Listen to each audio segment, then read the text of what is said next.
தேவனுடைய பிரசுத்தமான நாமத்திற்கு மகிமை உண்டாவதாக.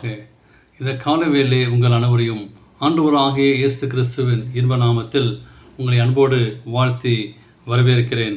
சங்கீதம் 119:97 வாசிக்கிறோம். உமது வேதத்தில் நான் எவ்வளவு பிரியமாயிருக்கிறேன், நாள் முழுவதும் அது என் தியானம் என்று சொல்லி நான் வாசிக்கிறோம். இந்த நாளின் செய்தியாக தியான வாழ்க்கை.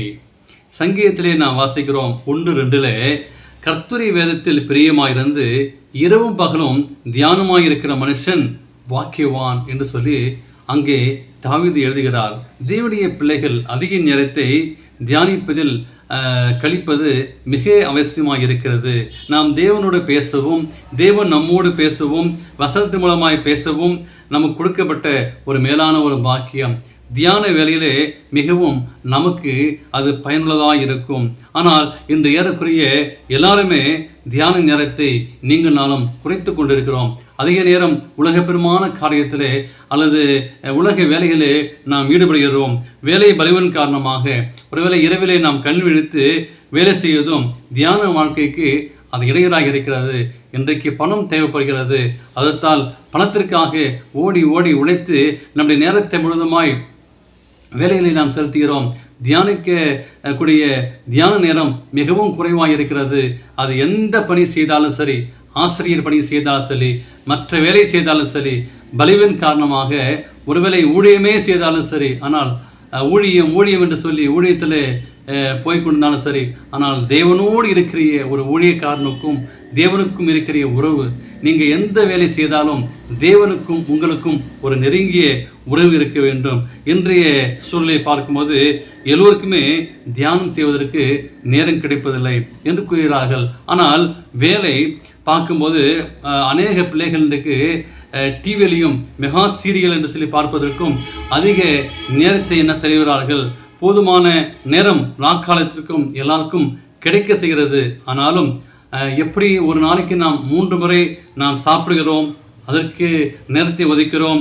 ஒருவேளை நம்மளை அழகுபடுத்திக் கொள்ள நேரத்தை ஒதுக்கிறோம். ஆனால் வேதத்தை வாசிக்கவும் ஜபிக்கவும் இன்றைக்கு அவருடைய அன்பையும் அவருடைய கருணையும் குறித்து சற்று நேரம் அமர்ந்திருந்து நீங்களாலும் தியானிக்க நேரம் இல்லாமல் இருக்கிறது. தேவனுக்கு பிரியமான பிள்ளைகளே, ஒரு காரியத்தை நமக்கு செய்ய நேரமில்லை. நாம் சொல்லும்போது அதற்கு என்ன காரியம் நாம் செல்கிறோம் என்பதை, அந்த காரியத்தின் முக்கியத்துவத்தை நீங்களாலும் அறிந்துகளாய் வாழ வேண்டும். மார்த்தாள் மரியாள் அனுபவமே இதற்கு மிகுந்த ஒரு உதாரணமாக இருந்தது. ஆனால் இந்த உலக உணவையும் இன்னொருவர் ஜீவ அப்பத்தையும் முக்கியமாக கருதினார்கள். அதை கேட்டபடி நடந்து கொண்டார்கள். நீங்கள் ஜீவ அப்பத்தை முக்கியமாக கருதினால் அதற்கு நிச்சயமாக நேரம் ஒதுக்க வேண்டும். சாயங்கால வேளையிலே தேவனுக்கு என்று நேரம் ஒதுக்கி தேவனை தியானம் பண்ணுவது ஈசாக்குடைய வாழ்வின் அன்றாட வேலையில் ஒரு பகுதியாக இருந்தது. ஆதிகாமம் 24:63 இந்த பழக்கம் அவரிடம் தவறாமல் தொடர்ந்தால்தான் தன் துறவுகளை தங்களிடமென்று கேரூர் சொந்தம் கொண்டாடின போதும் பொறுமையாயிருந்து முடிந்தார் என்று அன்னைக்கு அந்த நாட்களில் ஒரு பெரிய ஆச்சரியமான அனுபவத்தை பெற்றுக்கொண்டார். அவரிடம் பணிந்து உடன்படிக்கை செய்து கொள்ளும் போது ஈசாக்கை உயர்த்தது தேவனால் 100 மடங்கு பலன் கொடுத்தது. எனவே நம்முடைய வாழ்விலே ஒவ்வொரு நாளும் இரவும் பகலும் அவருடைய சமூகத்திலே அமர்ந்திருந்து நான் தியானிப்போம். நம்முடைய வாழ்க்கை ஒரு தியான வாழ்க்கையாக இந்த மே மாதத்திலே லீவு போன்ற நாட்களிலே அதிக நேரம் நாம் தியானம் செய்வோம்.